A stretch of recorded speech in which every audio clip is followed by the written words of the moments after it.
It all started as a narrative in those days when some great African leaders fought for the African independence and wanted it to be an one state, to do their things in one accord and unity.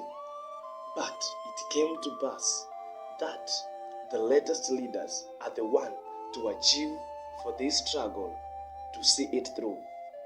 My name, Jorai Wekesa, Wambwa wa Masafu.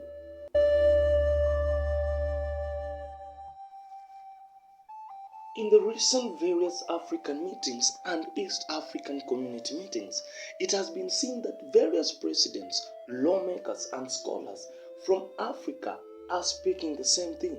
That is, having one currency in Africa, doing away with the people from the West, having a one market bloc, and various aspects, all of them channeling to having a one nation.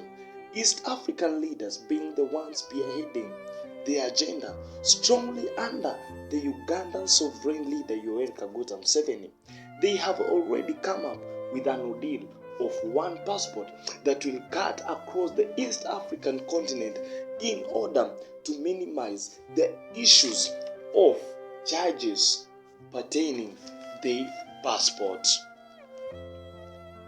This has led to him begging and urging the countries in the West African, Central, Northern, and Southern to also do the same as they are on the way of marketing unity in Africa and limiting the borders regularities among the countries. Recalling the one speech by former President of Kenya, Uhuru Muigai Kenyatta, in an East African community meeting, he said, "The boundaries we see today, they were not established to us in order to help, but they were kept there to help those who established them." This comes to me clearly and narrowing into my concentration that these boundaries might be done away with. My greatest question is, how fast are they going to achieve this? How long will they take to have this in order? Which criteria are they going to use? Because this might be the kamikaze we have heard of in various places and continents across the globe. Is there hope for their mission? But let's hope there is hope in the mission. One of the leaders in South Africa, Julius Malema, who is known by his people to be a revolutionarist, has been in the forefront in fighting the whites out of his country in a case filed in court by the whites, claiming that Malema wants non-South Africans out of the land.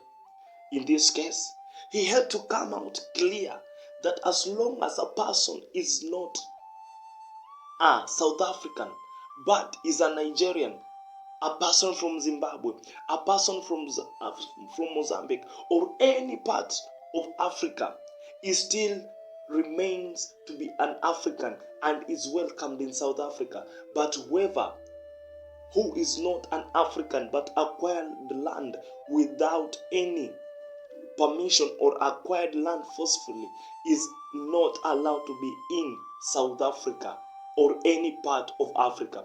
That is, as they were known in the past, the settlers. Hearing the speech from the president recent in Kenya, Dr. William Ruto, in a meeting consisting of African presidents in March 5th, 2023, he said that dealing with dollars is putting your country into poverty. This led to a lot of questions that revolved around the globe as a tsunami that has never been seen ever in the land.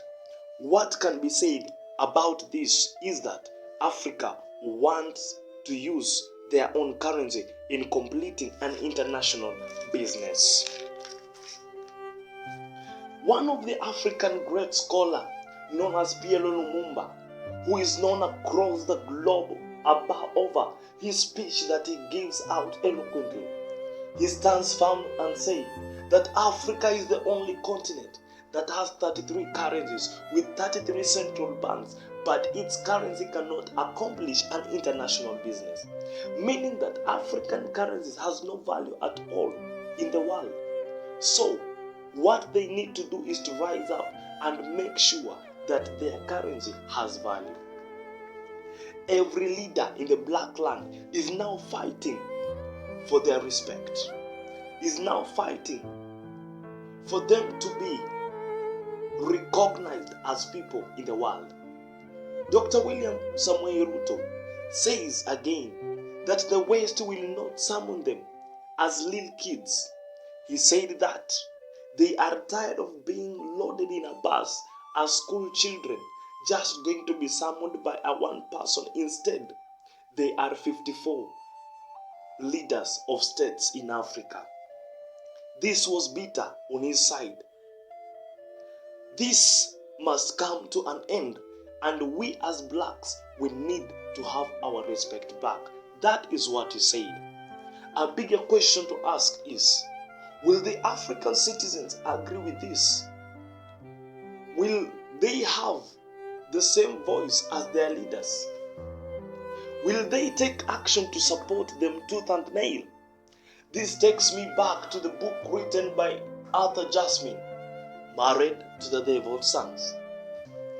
He speaks of a prince who was despised by his father and brothers, and he never knew about his mother. After his father's death, being known as the devil's son, his brothers wanted to kill him, and he ran away, but later he was still killed.